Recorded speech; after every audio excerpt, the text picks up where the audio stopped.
Well, what's going on today then? Well, we're off to a Tesla Supercharged or Tesla Fest down in Bicester in Oxfordshire, and I'm going down in Wolfric, the Model S P100D, and Anne is driving the motorhome with the dogs in. So watch the video, see how we get on.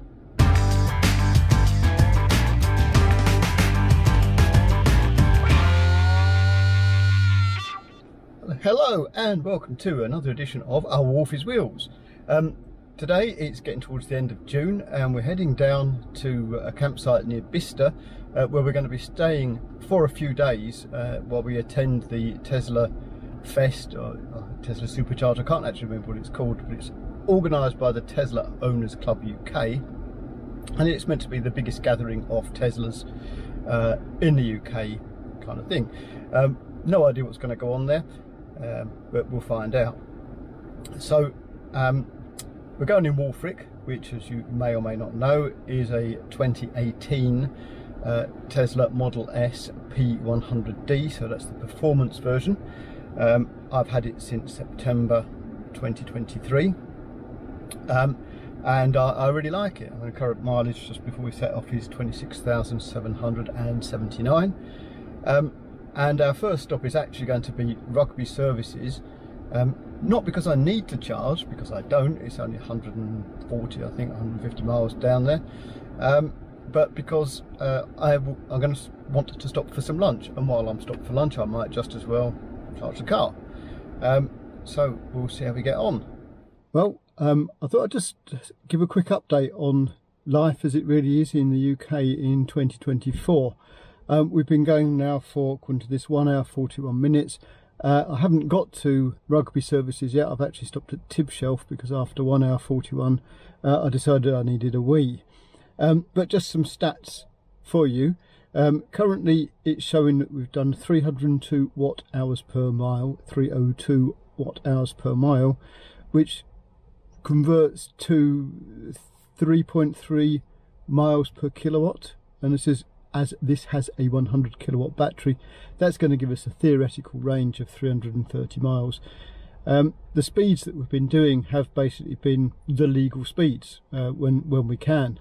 I mean, we've done 66 miles, it's taken us 1 hour 41. Only 10 miles of that hasn't been on motorway, so it does kind of give you an idea about how congested and how much roadworks there are on the road system at the moment. And talking of roadworks, we've had quite long stretches of 50 miles an hour, and I've really been pleased with the autopilot on the car. It's great because it just keeps it in the lane, it keeps it to the speed. If traffic slows down, it slows down. If it goes back up to the speed limit at 50, well, fine, great. So that's a real good thing. And of course you've got the cameras all around the car, so actually the car can see more of what's going on than I can. I've only got one pair of eyes. But I'll just show you some more stats. So currently the battery's got 75% in it, and as you can see, got a 203 mile range if we drive like we did for the past 5 miles, 246 mile range if we drive like we did on the last 15 miles, and 263 miles if you drive like we did on the last 30 miles. So effectively what that is saying is if we drive for the rest of the battery charge like we have for the past 30 miles, we would be getting at 75% range. We've still got 263 miles left, so that actually is a theoretical range of 350 miles. So if people say, well, you can't really use electric cars on long runs, well, yeah, it kind of depends what car you've got, but if you've got a car with a good range like this one, it's just not a problem. As I say, we're going to get to Rugby according to this in 1 hour and 9 minutes, and that's still going to have 56% of the charge left then. So I mean, that's only probably I think another 40 miles from there to get to my final destination, so I didn't need to charge up to get down to the campsite anyway. But we are of course stopping for the human and not for the car. Okay, we're now here at Rugby service station, so we're charging up. We arrived on 56% as it said, and it reckons we need 20 minutes to get it back up to 80%. So yeah, I mean, it didn't preheat or anything, so 20 minutes, that's probably less time than I actually want to be spending here. So yeah, and it's charging currently at 99 kilowatts, which is pretty good really. I mean, a lot of cars don't even get that fast, and bear in mind you're talking a fairly old tech here, and it's still putting in those sort of numbers. But yeah, there you go. I'm now going to see if I can find Mrs. Wolfie. I did see the van in the car park, so now I've plugged in, I'll go and have a look. Out of interest, I think the price here is 41 pence per unit, which isn't, well, it's a lot cheaper than a lot of the others, but a lot more than 7p I pay at home. Just another quick update. Here I am, I'm sat in the motorhome with Mrs. Wolfie, who's there. Hello. And we're just drinking coffee and actually just had a hard-boiled egg, which is sort of irrelevant. But the point is, I've been there for roughly 6 minutes and I've already had a message through from the car to say that your supercharging is almost completed. You've got 5 minutes left. If you don't move your car, you're going to get overstay fees of 50p a minute.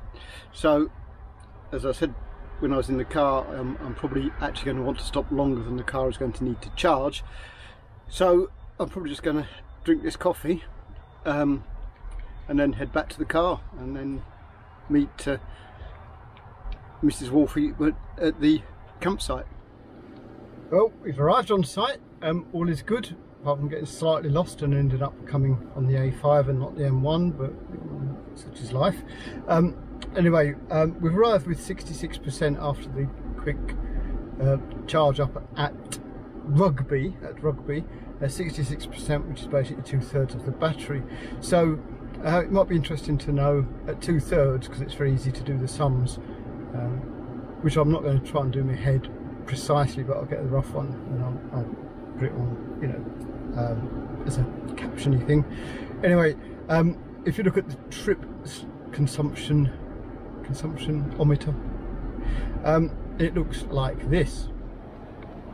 Hopefully you can see this. I can't, doesn't look like it's coming out very well on the screen thing, on the camera, but it is what it is. So 5 miles, it's saying 194, so that's 2/3, so that's nearly 300.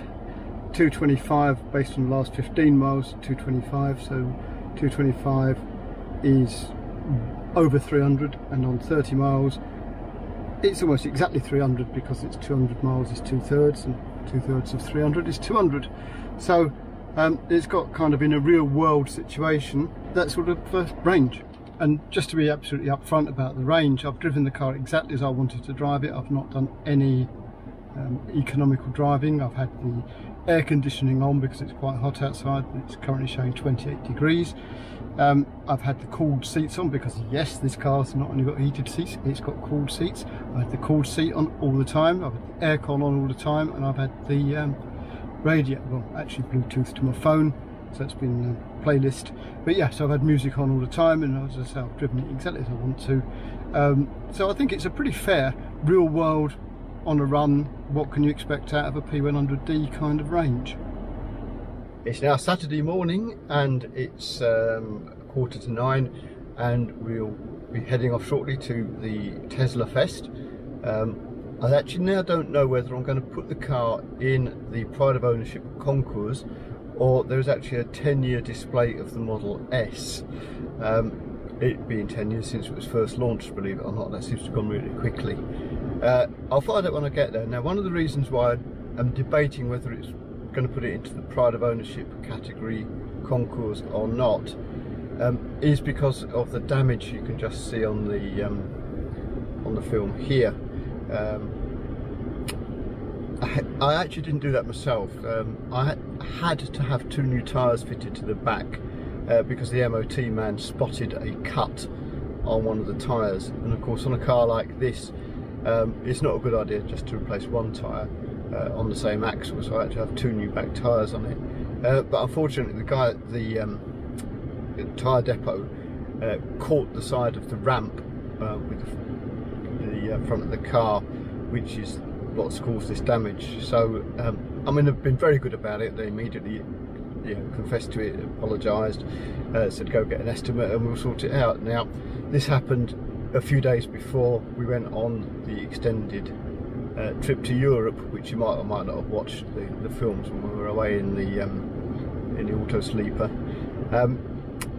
So I've not had the chance to have it fixed, so it's a bit of a shame. Now I'll put it basically where they want me to, so that's not a problem. Anyway, we'll talk soon. We're here and it's a beautiful sunny day at Bicester Heritage. We did get the car in the 10 years of Model S lineup as opposed to the Concours. I mean, some of the Concours cars were quite incredible.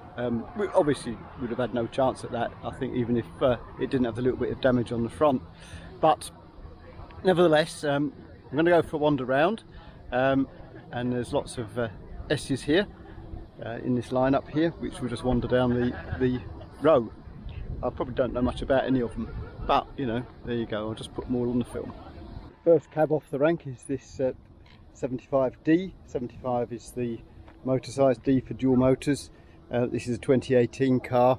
The 75 motor gives it a real world range of about 220. So you may recall earlier the range on the Wolfric, the P100D, is about 300 to 320. So 220, it is quite a usable amount. So, and then we've got this next one here, an amazing number plate. So Model S, Model 3, Model X, Model Y, and R. I don't know what they are. R for Roadster. Of course, R for Roadster. Well, that's a rather good plate. We need to look at the back of it to see what it is, because I don't know otherwise. It's a dual motor. There you go. Don't know anything else about that one. Just a few seats left. That's the next rather nice beige coloured one. Beige, I don't know, it's not really beige, is it? I don't know what the colour is. It's a very nice condition. S60 kWh, so presumably it's a 60 kilowatt hour battery in it. Let's see if we can see at the back, because sometimes, you know, there's a badge on it. Model S doesn't say, so I would just go by the number plate that it's actually a 60 kilowatt hour car. And we've got Wolfric here. Walked around him, spent a few minutes polishing him up while we were here, because it's on display and it's kind of rude not to. And we've got the dogs, which of course travelled in the back of the car when Prince has injured his paw, so he's a bit grumpy today.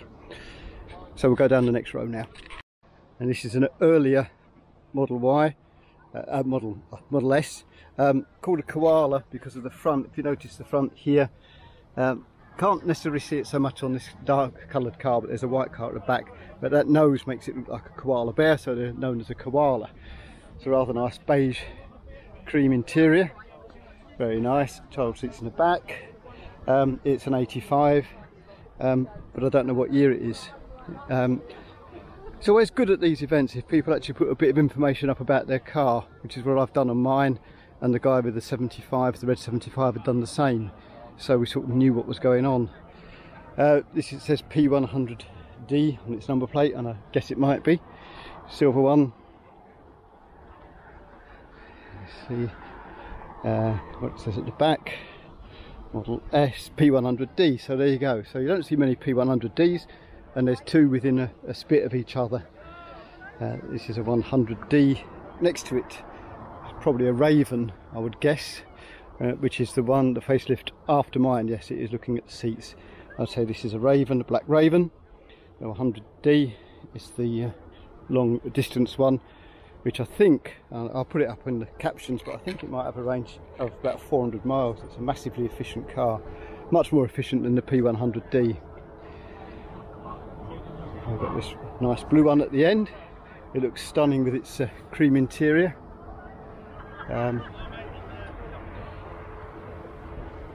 I've got a bit of badge envy. I haven't got one of these badges, so Tesla Supercharged 2024 badge. Let's see if I can get one from somewhere. What model is it? It doesn't say, I don't know. That's the thing, they all kind of look pretty much the same. Nice white one here. So that's a Raven, it's white with a white interior. Now in theory this just shouldn't work, but it looks really, really nice. It's amazing. I mean, look at that interior of that. Oh, it's got a yoke as well. That's interesting, because it's a right-hand drive with a yoke, so it's not what you'd call a yoke car, not one of the latest incarnations. But he's put the yoke on it. I wouldn't mind having a word with the man if he's about, just to see what he thinks of driving with a yoke. I wouldn't have thought it's a problem, personally. Next to it we've got an 85D, dark blue with a cream interior.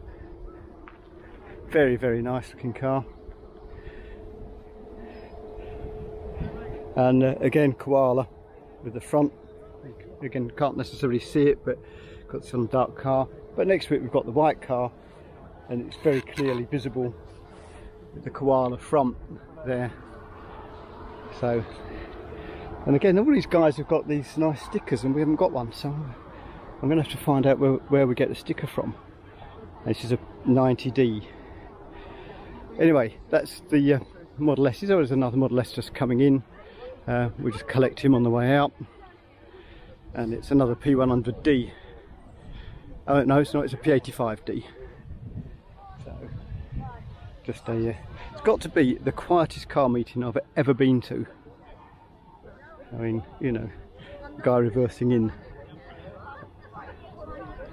So,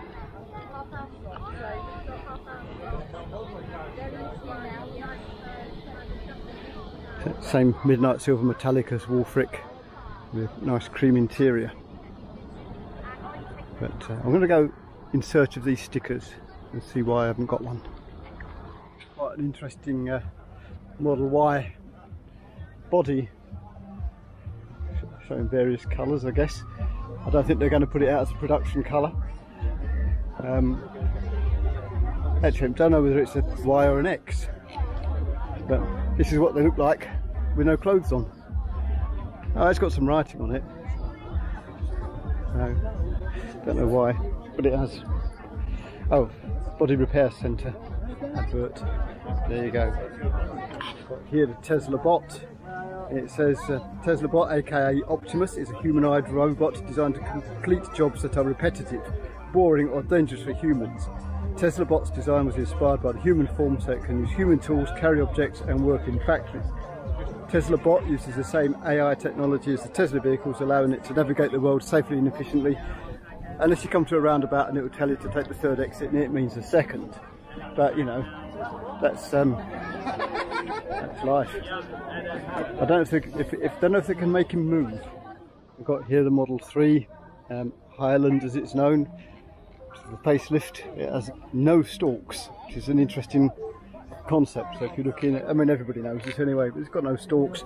I've actually taken a test drive out this afternoon in one. Not that I'm thinking of changing the Model S, but you know, I just want to see how I get on with no stalks.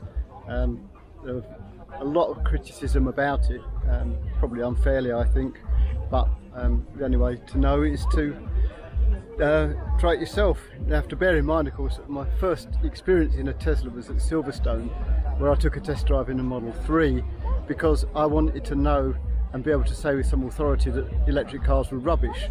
I took one out, and within 6 months we had an electric car on the drive. It absolutely changed my mind with that drive. So I've no intention of changing the car, as I said, but nevertheless, be just interested to take one out. Model Y is in cherry red. I think it's a new colour. Personally, I'm not entirely sure about it. It's a bit meh. Certainly not as nice as the red that you can get on the Highlander. So personally, not to my taste. And just behind me here, we've got a Tesla Roadster, which I've never actually seen in the flesh before. So we'll have a quick look around it. Hopefully there's some information about it. I know nothing about them other than they were extremely expensive, extremely fast, and a bit of an icon really. Anyway, I'm going to spin the camera around and we'll take a look. It appears to be finished in some sort of blue colour. So it's fully charged Tesla Roadster, the car that started it all, the first ever Tesla. You can apparently follow this on fully charged show. Now, I know they had a big association with Lotus, and it does look very Lotus-like inside. Steering wheel and in fact the whole cockpit area, and even, to be honest, the exterior styling. I don't know how much was Lotus and how much wasn't, but it's a very rare car. Might be some information about speeds and so forth. What does it say here? Introduced in 2006, top speed over 130. Yeah, but interestingly, I mean 3.7 seconds 0 to 60 in the Roadster Sport. It really shows how far they came, because this Tesla Roadster, there's not a lot of car of it really. As I say, 0 to 60 in 3.7 seconds, and yet the P100D, Wolfric, the P100D, is a 5-seater car and has a 0 to 60 time in ludicrous mode of 2.3 seconds. So they came a long way in a pretty short time. Absolutely motoring ahead, literally. Hopefully it will come out. I'll have to zoom in a bit, but there's an air show because we are, of course, at Bicester Heritage Air Base. I don't know what the planes are, I'm not a plane guy. I'm going to say the Tiger Moths, but it might or might not be. The biplanes, whatever. I'm going to lose them now as they go into the sun.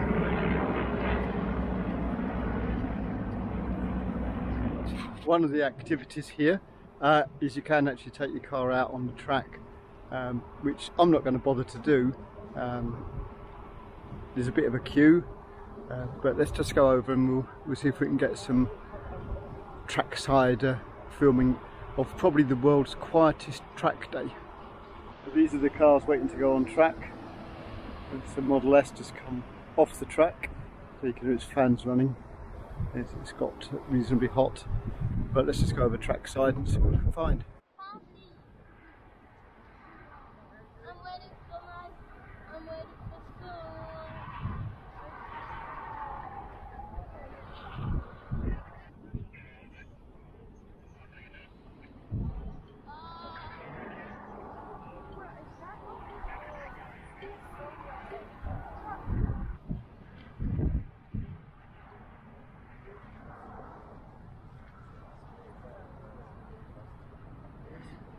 Going out now, we've got the electric truck Volta Zero. It's a coach front end and a truck back end. I think the guy said it had a 12-ton payload. Apparently you can get on a single charge from the UK to Geneva, which is a fair way, but it's not very quick down the track, but then it's not really designed for that. We'll just watch it come round, because the car coming up after this is a Model S Plaid, which is even quicker than the P100D that we have. So we'll just see, the trucks are quite slow.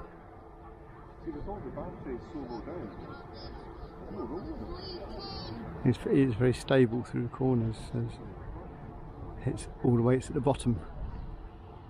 What it'll be like with 12 ton on it, of course, is another matter. You might be able to see the Plaid over here somewhere. I can't see it, the sun's shining on the lens. But I wonder if he's got it in full nutter mode. It'd be really interesting to see it. It's going to go. Oh. That is quick.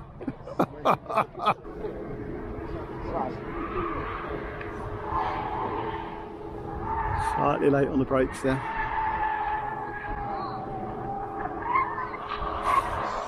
Just scampers away.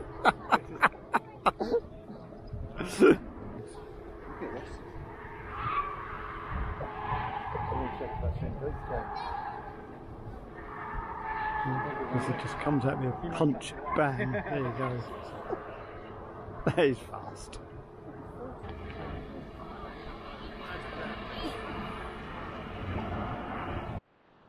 So there you have it, some of the world's quietest ever track days, and the cars are going reasonably quick, don't appear to be accompanied, so it'll be quite interesting to have some proper tuition, even though it's a very short track. It may be available, I don't know. Here we've got a crew cab Type 2. I'll tell you a bit more about it in a second. That's a VW Type 2 dual cab pickup. Tesla large drive unit with a 100 kilowatt hour battery pack, giving it a range of 200 miles, over 200 miles, and a 0 to 60 in 5 seconds. Modified suspension and brakes. Now we'll just have a troll along the concourse bit. It's a very unusual coloured Model Y. It looks quite nice in this purple with a nice white interior.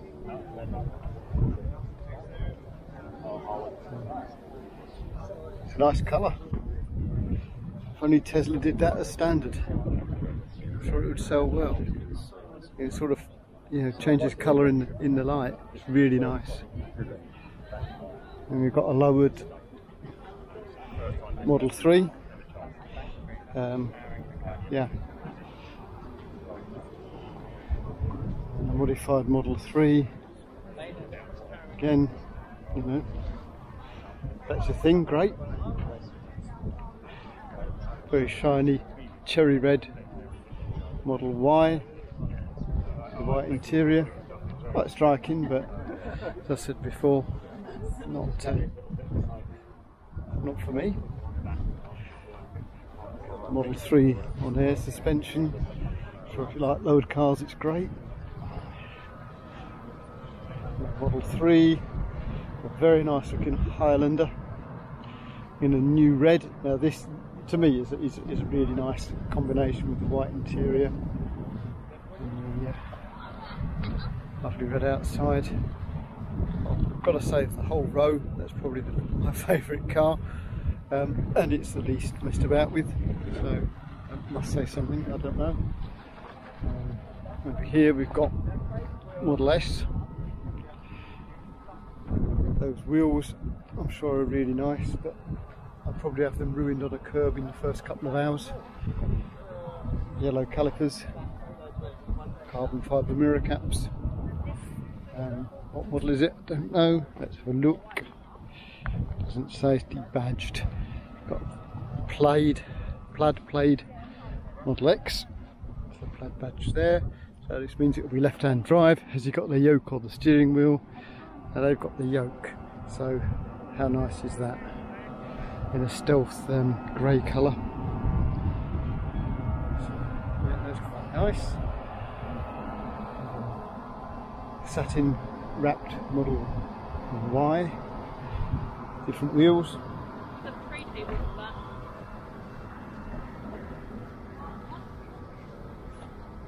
Model 3 trimmed out. Yes, another Model Y, white interior. And we've got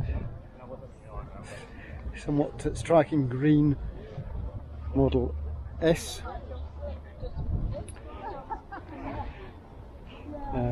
White Model Y, no, Model S, a white Model S with white over white. Sliding roof, which was discontinued by the time mine was made. So they weren't very popular apparently, so they stopped making them. Very nice one here, another S.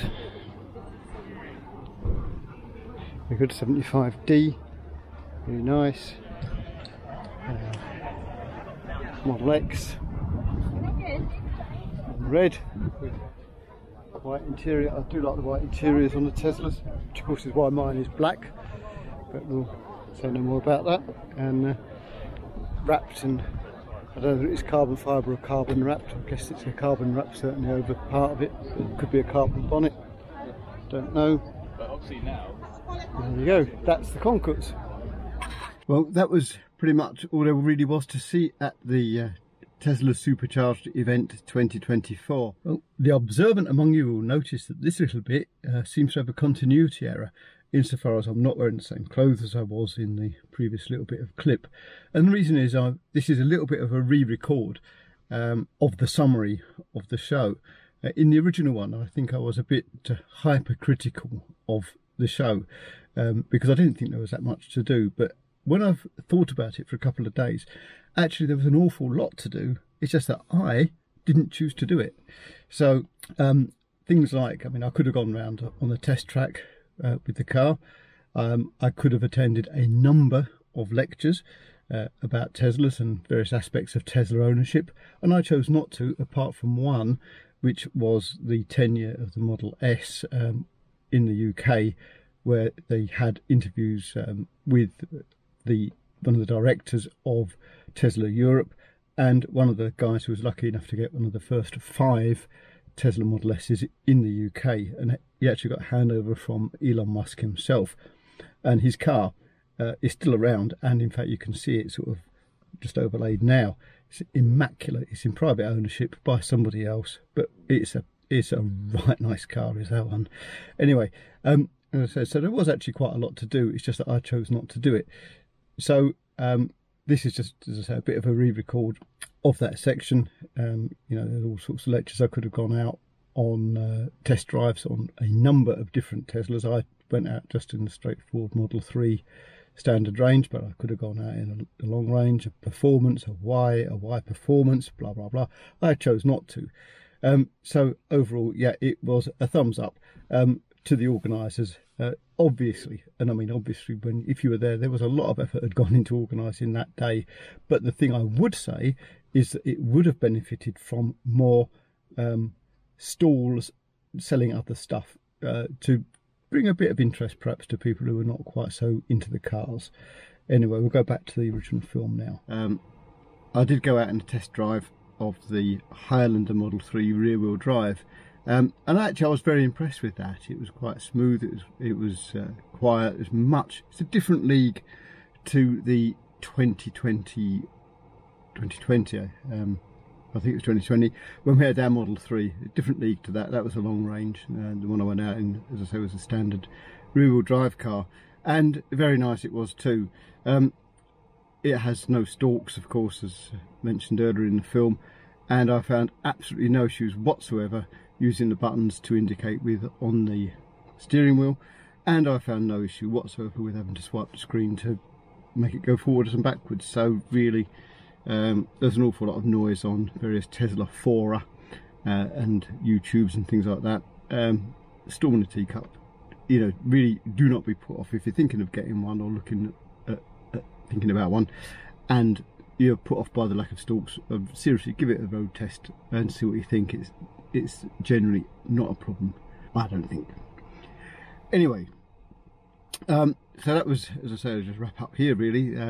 I hope you enjoyed the film, and thank you so much for watching if you managed to make it this far. Not a lot more to say, you know, the Tesla Fest, there it was.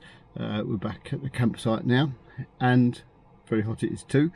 Thank you so much for watching. If you liked it, please give it a thumbs up, give it a like. You could even subscribe. Please feel free to share it and tell your mates about the channel, about the film and everything like that. That's great. And in the meantime, as I say, thank you for watching, and I look forward to seeing you in the next episode of Wolfie's Wheels. Bye.